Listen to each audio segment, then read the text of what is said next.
홍시의 사열 라디오. 지금 시작합니다. 안녕하세요.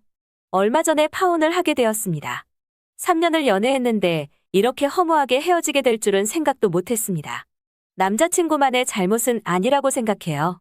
아무래도 이런 문제들 때문에 어른들이 결혼은 당사자들끼리 하는 게 아니라고 가족과 가족이 하는 거라는 얘기를 하는 것 같아요. 연애할 때만 해도 남자친구는 항상 제 의견을 잘 따라주었기에 저희는 크게 다툴 일도 없었습니다. 근데 상견례 이후부터 균열이 생긴 듯해요. 남자친구가 작은 집 싫다며 취업을 하면서 대출 끼고 전세집을 얻어서 살고 있었어요. 오피스텔이나 아파트 같은 좋은 집은 아니었고 허름한 단독주택들이 즐비한 동네였죠. 20년 전부터 재개발 얘기가 나올 정도로 허름한 동네였지만 남자친구는 2명이 살아도 될 정도로 넓고 좋다고 하더라고요. 제가 봤을 때도 집이 워낙 넓어서 신혼집으로 쓰다가 돈부터 부지런히 모아서 이사 나가자고 했습니다. 아시는 분들은 아시겠지만 투룸부터는 용다리 사로는 힘들고 이삿짐 업체 부르면 그것도 돈 100만 원 깨지는 건 우습잖아요. 이때까지만 해도 남자친구는 제 의견을 잘 따라주었습니다. 가전은 남자친구가 혼자 살다 보니 오래된 것도 있고 1인 가구용으로 특화되어 있어서 둘이 쓰기에는 무리가 있었습니다. 그래서 비싼 고급 가전은 아니어도 2사람이 쓸 수 있는 걸로 제가 준비하겠다고 했어요. 며칠 동안 틈나는 대로 인터넷에서 사용 후기 찾아보고 하면서 중소기업 제품 중에 가성비 좋은 걸로 리스트를 만들고 있었는데 예비시모에게서 카톡이 왔습니다. 백지에다가 손으로 가전제품 리스트를 쭉 적어서 그걸 사진을 찍어서 보내셨더라고요. 뭔가 싶어서 바로 전화를 드렸죠. 뭘 보내신 거냐고요. 그랬더니 신혼부부가 기본적으로 이 정도는 있어야 한다면서요. 남편이 지불해서 제가 혼수를 해간다고 들으셨다면서 자기가 추렸으니 살 때 참고하라고 하더라고요. 근데 느낌은 참고할 리스트가 아니라 꼭 사야 할 리스트처럼 느껴지더라고요. 집에 와서 리스트를 다시 천천히 훑어봤습니다. 비스포크, 오브제 등등 대기업들의 고가 라인으로만 골라서 적어 놓으셨더라고요. 둘이 사는 집에 870리터짜리 냉장고가 왜 필요한지는 모르겠는데 그래도 냉장고는 냉장고니까 그러려니 했습니다. 근데 세탁기와 건조기 세트, 스타일러, 김치냉장고 등등 정말이지 어처구니가 없었어요. 그중 최고는 오븐과 에스프레소 머신이었죠. 제가 인사드릴 겸 예비시댁에 몇 번 갔었는데 그 집에도 없는 오븐이랑 에스프레소 머신은 왜 적어둔 건지 모르겠더라고요. 아니 유럽에서 생활하시다가 한국으로 이민 오신 거면 제가 납득이라도 가죠. 심지어 남자친구는 커피도 못 마십니다. 김치도 안 먹고요. 제가 알기로 제빵에 취미도 없습니다. 마지막으로 가장 강한 인상을 심어준 건 현금 500이었습니다. 그렇게 늦은 시간은 아니었기에 남자친구에게 바로 전화를 걸었습니다. 예비시모에게서 혼수 리스트를 받았는데 뭔가 잘못된 것 같다고요. 그거 자기 엄마가 직접 조사한 거라며 거기서 크게 안 벗어날 거라고 하더라고요. 그렇게 얘기하는 걸 보니 남자친구도 리스트를 이미 본 듯했습니다. 그래서 남자친구에게 물어봤습니다. 너네 집에 이미 에어컨 설치되어 있는데 에어컨은 왜 새로 사야 하며 김치도 안 먹으면서 이렇게 큰 김치냉장고가 필요하냐고요. 냉장고도 우리 둘이 사는데 870리터나 되는 게 왜 필요하고 커피도 못 마시면서 에스프레소 머신이 왜 필요하냐고 하나씩 다 따져 물었습니다. 거기서 생각지도 못한 남자친구의 답변에 할 말을 잃었습니다. 에어컨이랑 김치냉장고는 시댁에 들어갈 거라고 하더라고요. 그래서 시댁 걸 왜 내가 사냐고 했더니 그건 자기도 잘 모르겠다며 자기 엄마랑 통화해보라더군요. 다음 날이 되어서야 예비시모에게 전화드렸습니다. 전해주신 혼수 리스트들 다 봤는데 근데 우리한테 과한 것도 있고 불필요한 게 너무 많다고 말씀드렸습니다. 그러면서 자연스럽게 김치냉장고랑 에어컨에 대해서 얘기했죠.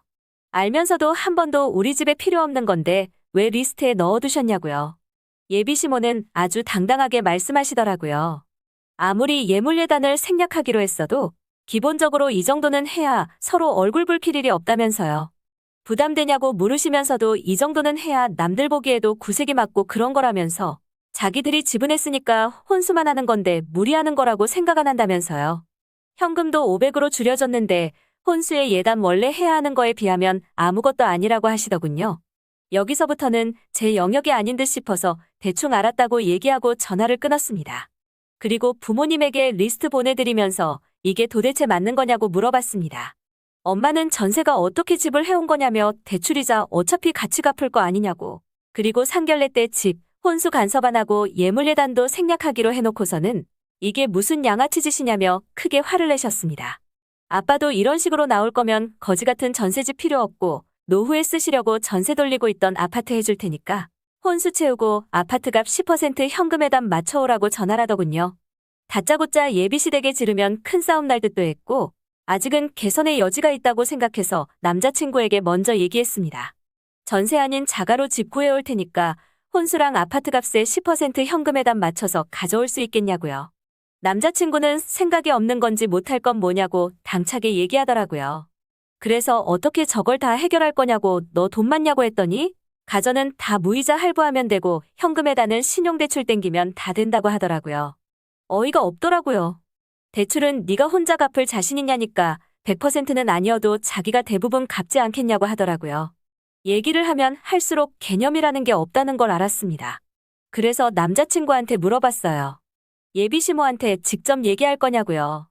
자기는 잘 모르겠으니까 저보고 알아서 하라더군요.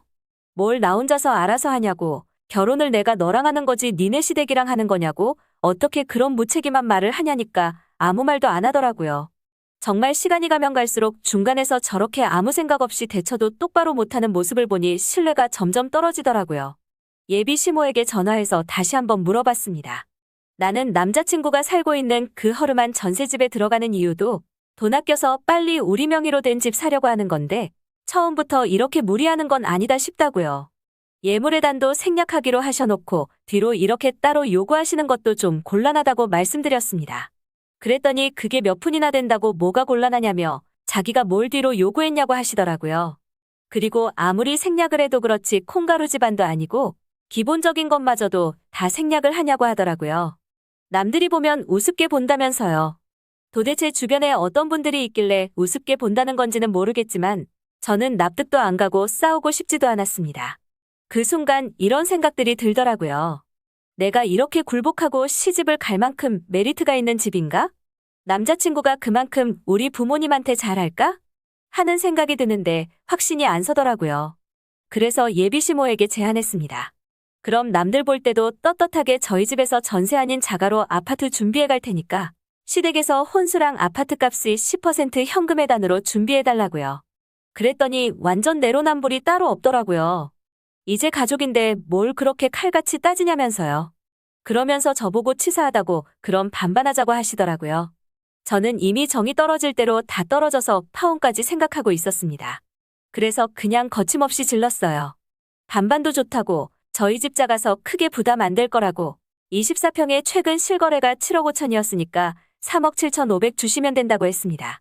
2초 정도 말이 없으시더니 예비시모가 지금 뭐 하자는 거냐고 하시더라고요. 이제 남남이라고 생각하니 별 타격감도 없더라고요. 그리고 나서 저한테 했던 얘기 똑같이 해드렸습니다. 이런 거 칼같이 해야 남들이 우습게 안 보지. 한쪽에서 다 해버리면 남들이 콩가루 집안인 줄 안다고요. 예비시모는 뚜껑이 열렸는지 저한테 협박한답시고 한마디 뱉더라고요. 이 결혼 다시 생각해보자면서요. 그래서 제가 얘기했죠. 다시 생각할 필요 없다고요. 그냥 없었던 얘기로 하고 각자 갈 길 가면 될 것 같다고요. 오히려 제가 세게 나가니까 당황한 것 같았어요. 나한테 한몫 뜯으려다가 실패하니까 열받냐고. 그러게 적당히 했어야지 왜 우리 결혼하는데 꼽살이 껴서 깽판 놓냐고 얘기했습니다. 당신 덕분에 당신 아들 파혼하는 거니까 그런 줄 알라고요. 그랬더니 뭐라고 소리를 막 지르는데 더 이상 할 말도 없고 해서 그냥 끊어버렸습니다. 그리고 나서 그날 저녁에 남자친구한테 전화가 오더라고요. 엄마랑 무슨 얘기를 했길래 엄마가 저렇게 열받았냐면서요. 이제 가족인데 벌써부터 이러면 어떡하냐면서 제가 손 아래 사람이니까 사과하라고 하더라고요. 아마 정보 전달이 잘 안 된 것 같더라고요. 무슨 일이 있었는지 다시 얘기해줬습니다. 그리고 그 모든 과정에서 우유부단한 태도로 나에게 모든 신뢰를 잃어서 더 이상 연인 관계도 이어가고 싶지 않다고요. 그제서야 상황 파악이 된 건지 우리 둘이서 어른들 빼고 다시 결혼 준비해보자고 하는데 이미 모아둔 돈도 없고 생각도 없고 능력도 없는 거 다 입증했는데 제가 어떻게 다시 조율을 할 수 있겠어요? 그렇게 남자친구도 떨궈내고 결국 3년간의 연애와 결혼 준비 등 모든 건 기억 저편으로 사라졌습니다. 이 사건 이후로 명확해졌습니다. 결혼은 당사자 둘이 아닌 가족과 가족이 합이 맞아야 한다는 것을요. 주변에 결혼 성공하신 분들 보면 참 대단하다는 생각도 들지만 한번 데이고 나니까 결혼 생각이 싹 사라져버렸네요. 언젠가 다시 결혼을 꿈꿀 만한 좋은 사람과 좋은 시댁이 나타나겠죠? 홍시의 사열 라디오.